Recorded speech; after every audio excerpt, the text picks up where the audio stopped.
Selamat pagi, Assalamualaikum warahmatullahi wabarakatuh. Sebelum kita mulai pelajaran berikutnya, gimana kabar kalian semuanya? Masih sehat?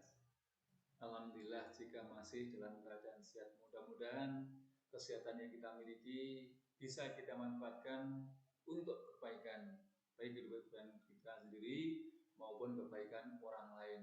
Walaupun untuk kebaikan orang lain, saya yakin kebaikan itu akan kembali kepada diri kita masing-masing. Anak-anak semuanya, kita lanjutkan pelajaran tentang partikel penyusun suatu benda atau zat atau makhluk hidup. Yaitu sekarang kita akan membahas tentang konfigurasi elektron. Pada pertemuan sebelumnya sudah saya sampaikan bahwa yang namanya elektron itu bergerak mengelilingi inti atom, di mana inti atom itu tersusun atas proton dan neutron. Elektronnya mengelilingi seperti pada gambar di sini. Nah, elektron ini yang bergerak mengelilingi atom ini tingkatan satu dengan yang lain berbeda, tergantung dari energinya. Nah, semakin tinggi energi suatu elektron, dia akan menempati kulit yang paling dekat dengan inti. Semakin sedikit energi elektron tersebut akan menempati kulit yang semakin luar. Jadi yang tingkatan energinya paling tinggi ini ada pada kulit terdalam, dan energi yang paling sedikit ada pada kulit terluar. Nah, kulit atom ini ada 4, ada K, L, M, N. Yang paling dalam ini disebut dengan kulit atom K, disebutkan dengan K, yang berikutnya L, nanti M, N. Masing-masing kulit atom ini memiliki jumlah elektron maksimal yang berbeda-beda. Nah, berapa jumlah maksimalnya? Silakan dilihat di tabel berikut ini. Nah, ini ada tabel jumlah elektron pada tiap-tiap kulit atom. Kulit yang pertama, kulit K, ini maksimal jumlah elektronnya 2. Kalau 1 gimana? Ya enggak apa-apa, tapi kalau lebih dari 2 enggak bisa. Nah, kulit yang kedua, L, ini maksimal ditempati oleh 8. Kalau 9 enggak bisa. Yang satu pindah ke kulit yang berikutnya. Kulit yang ketiga ya kulit M. Kulit M ini maksimal 18. Kulit N maksimal 32. Nah, saya ulang lagi-lagi, ini maksimal. Jadi kalau kurang dari ini tidak jadi masalah. Nah, misalnya ini pada kulit K ada 2, maksimal ada 2. Apakah mungkin pada suatu atom katakanlah yang punya 2 elektron, satu pada kulit K, satu pada kulit L? Tidak mungkin. Nah, elektron akan pindah ke kulit berikutnya. Ini jika pada kulit tersebut ini jumlah elektronnya sudah maksimal. Kalau sudah terisi 2, kemudian ada elektron yang lain, kebetulan mungkin energinya lebih rendah dari elektron yang bertempat di situ, maka dia akan menempati kulit yang berikutnya, kulit L dan seterusnya. Nah, gimana jika misalnya elektronnya ada 6? Kalau elektronnya total ada 6, maka yang pada K ini ada 2, yang pada L berarti 6 kurangi 2 ada 4. Lebih jelasnya silakan dilihat pada contoh tabel berikut. Nah, jadi sudah saya contohkan itu susunan elektron atom pada tingkatan energi. Jadi saya sampaikan bahwa yang paling dekat dengan inti atom ini memiliki energi yang paling tinggi. Yang paling jauh dengan inti atom berarti energinya paling rendah. Dan elektron itu bisa pindah dari kulit atom yang satu ke kulit atom yang lain, bahkan bisa lepas dari elektron, bisa lepas dari atom tersebut. Nah, nih bisa kita lihat, misalnya hidrogen nama atomnya, lambangnya H, nomor atomnya 1, jumlah elektronnya ada 1. Berarti elektronnya hanya menempati pada kulit yang pertama, yaitu kulit K.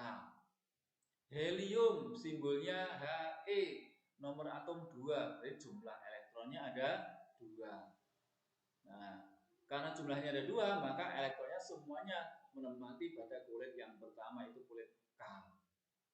Neon, Ne, jumlah atomnya ada, jumlah nomor atomnya ada 10, jumlah elektronnya ada 10. Maka dari 10 terbagi jadi 2, itu yang 2 ada pada kulit K, yang 8 ada pada kulit L. Nah, kalau seperti ini, neon ini berarti ini paling stabil, ini yang stabil. Kenapa? Masing-masing kulitnya sudah terisi penuh oleh elektron.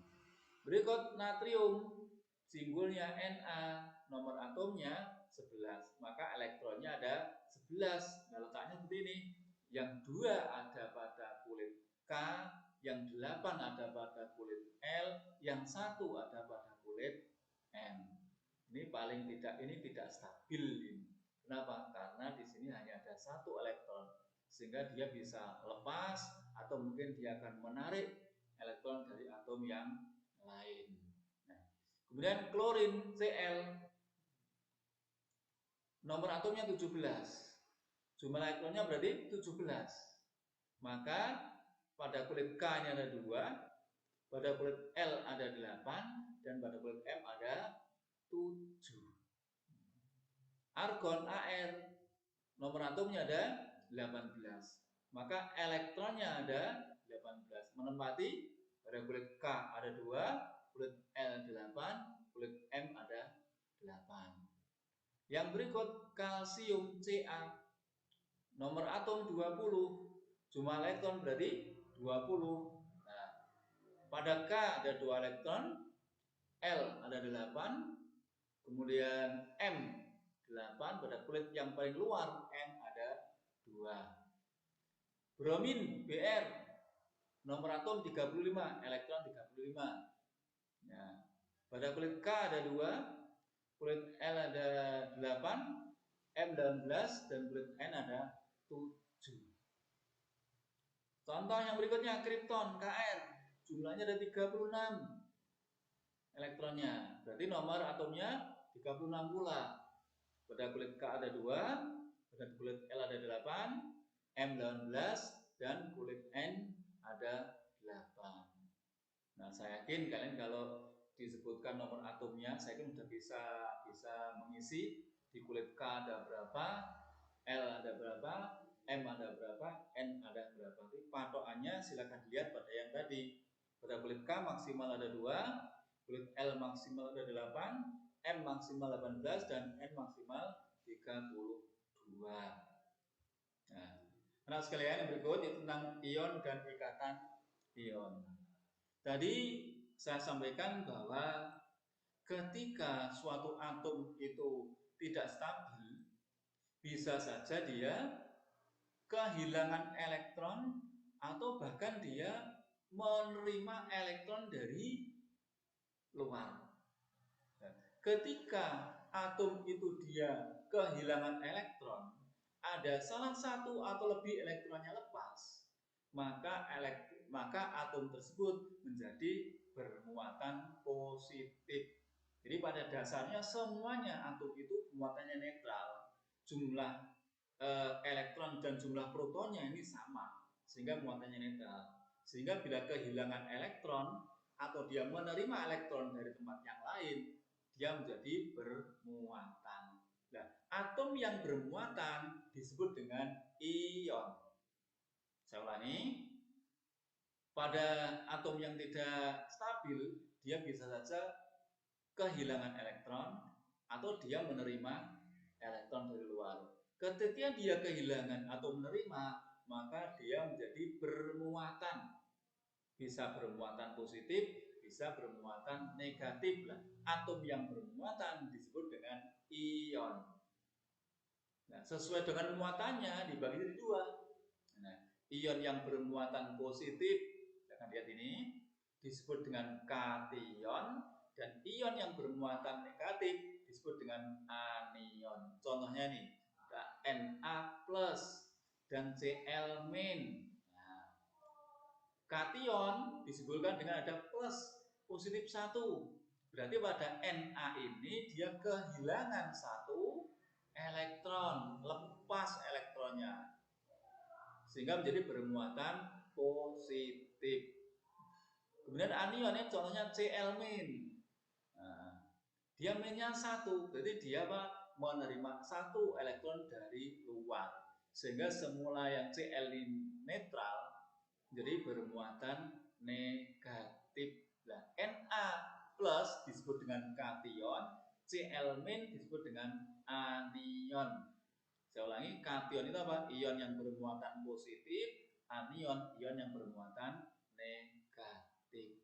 Nah, kemudian kation dan anion ini bisa saja tarik-menarik atau terjadi ikatan antara kation dan anion tersebut membentuk suatu senyawa. Contohnya di sini NaCl.